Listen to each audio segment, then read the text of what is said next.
The cashier's voice cut through the entire store. "Sir, your card was declined." Again. A few people turned. Then more. A little girl tugged at her father's sleeve. She didn't fully understand what was happening, but she understood enough. Her dad's face went pale. His hands trembled slightly as he counted out crumpled bills and loose change on the conveyor belt. $9.42. That was the total. $9.42 for a small box of cereal, a carton of eggs, and a pack of instant noodles. He was 43 cents short. Someone behind him in line sighed loudly. Another person muttered something, and then the cashier, without lowering her voice, said the words that would stay with him for years. "Maybe you shouldn't be buying food if you can't afford it." He didn't say anything. He put the cereal back, paid for the eggs and the noodles, took his daughter's hand, and walked out into the cold. This is Unstoppable Stories, and today you'll discover how the most humiliating moment of one man's life became the spark that changed everything. His name was Marcus. He'd grown up in a small industrial town in Ohio, the kind of place where the mills closed and the dreams left with them. His father worked double shifts at a packaging plant. His mother cleaned offices on weekends. They weren't poor by their own definition. They were surviving. And in that house, survival was something you did quietly, without complaint. Marcus was smart, not strata smart, but curious smart. He was the kid who took apart radios just to see how they worked, who spent hours in the library reading books about businesses he'd never be able to start. He had this quiet fire in him. He got into a state college on partial scholarship, studied business administration, worked 3 jobs, graduated at 24 with a degree, $5,000 in student debt, and an entry-level job at a small marketing firm. Life moved forward. He met a woman named Diane.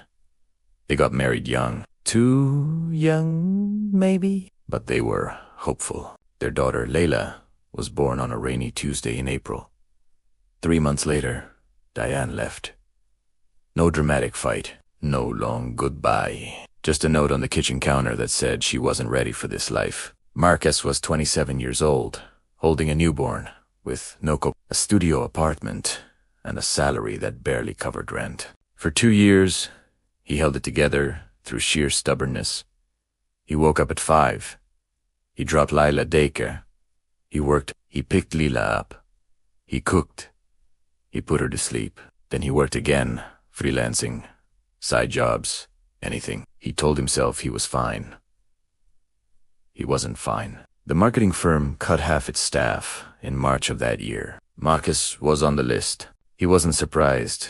He'd seen it coming. But knowing something is coming doesn't soften the blow when it actually arrives. He walked out of that building with a cardboard box of his things. Lila's crayon drawing still taped to his monitor, and a feeling in his chest like the ground had dropped out from under him. He applied everywhere. He sent over 200 resumes in 6 weeks. He got 4 interviews. No offers. His savings ran out faster than he expected. The freelance work dried up. He fell behind on rent. He applied for assistance, and the paperwork alone felt like a punishment, like the system was designed to remind you exactly how far you'd fallen. And then came that grocery store, that Tuesday afternoon with Lila. The $9, the 43 cents, the voice that rang out across the checkout line. He buckled Lila into her car seat, drove 3 blocks, and then pulled over on a quiet street.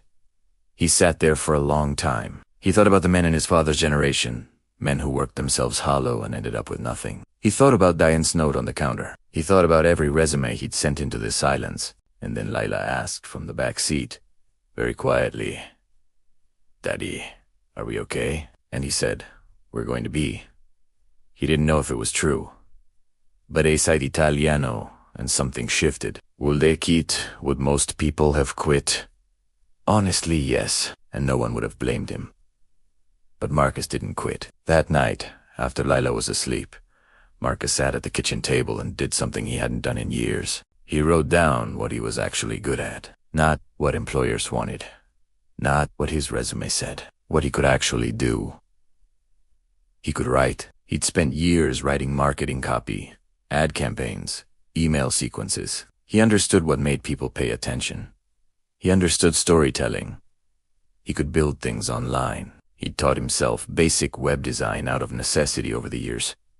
Nothing fancy, but functional. And he had something that couldn't be taught. He knew what it felt like to have nothing. He knew how to speak to people who were struggling, because he was one of them. That night, he didn't make a business plan. He didn't download a course. He didn't read a book about entrepreneurship. He just made a decision. He was done waiting for someone to give him a chance. He was going to build something of his own. He started with $40 and a free website builder. His idea was simple. A small content and copywriting service for local businesses that couldn't afford big agencies. He would write their websites, their social posts, their ads. Lean, human, effective copy for a flat monthly fee. The first 3 months, he got exactly 2 clients. A dry cleaner, a used bookshop. It barely covered groceries. But it was his. He worked every night after Leela went to sleep. 2, sometimes 3 in the morning. His eyes burned. His apartment was a mess. He ate rice and beans 4 nights a week without complaint.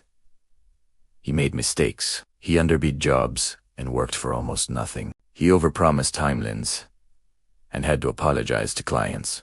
One small business owner left a public review calling his work average at best. He screenshotted it, taped it above his desk. Not as punishment, as fuel. Slowly, he learned it. He got better at pricing, better at communicating. He started documenting his process, and he posted about it online, not to build a brand, but because he felt alone and writing helped him think. People started paying attention. And this is exactly why stories like these matter. Why they're shared here on Unstoppable Stories. Because the most powerful journeys aren't the overnight ones. They're the ones built at 2 in the morning by someone with nothing left to lose, but everything to prove. By month 7, he had 11 clients. By month 10, 14. It wasn't a fortune, but for the first time in 2 years, he wasn't behind on rent. Something else was happening, though. Something harder to measure. Marcus was changing. The man who had stood at that checkout counter, shoulders hunched, face red, counting pennies in front of a line of strangers, that man was slowly being replaced by someone else. Someone who stood a little straighter, who made eye contact, who answered his phone with confidence. Lila noticed. One evening, she looked up from her coloring book and said, "You seem happy, Daddy." He thought about that for days. He realized he hadn't felt happy in so long that he'd stopped noticing its absence. He'd just been surviving, moving from one fire to the next. And now, for the first time in years, he was building something intentional, something with a future attached to it. He also became someone his clients genuinely trusted. Not just for the writing, but for the honesty. He told them when their ideas weren't working. He celebrated their wins like they were his own. He answered emails at 11 at night because he remembered what it felt like to feel invisible. That reputation spread further than any ad ever could. By the end of year 2, Marcus's business had grown beyond what he could handle alone.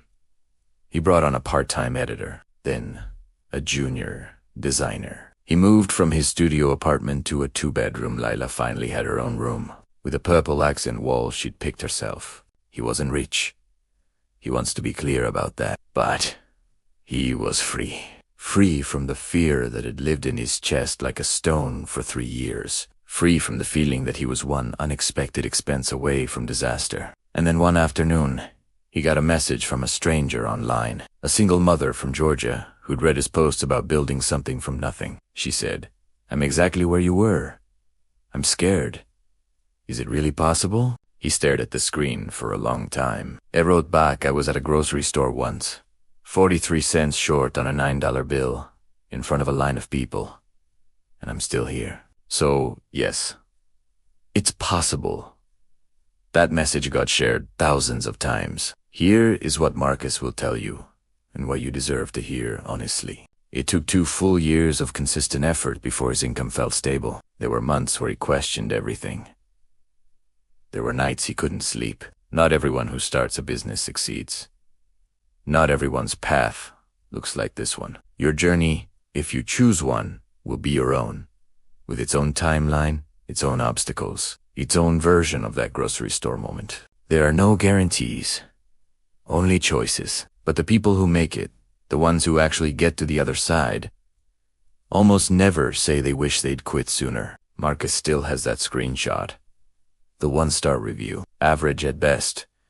It's still taped above his desk, not because he's bitter, but because he needs to remember where he started. He needs to remember the man counting change at a checkout counter, because that man is the reason he fights so hard for the people who hire him, and the reason he writes honestly about what building something actually looks like. The cashier that day didn't know his name. She didn't know his story. She didn't know that the little girl holding his hand would one day fall asleep in her own room, in a home that her father built from nothing. She just saw a man who was 43 cents short. She had no idea what he was capable of, and neither did he until he decided to find out. Failure is not the end.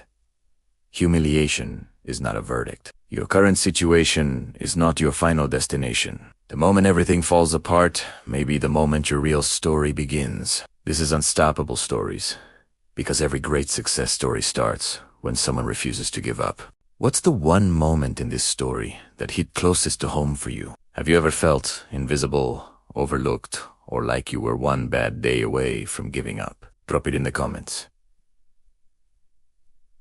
Your story matters too. And if this moved you, subscribe to Unstoppable Stories for more powerful journeys of resilience, courage, and the quiet strength it takes to keep going.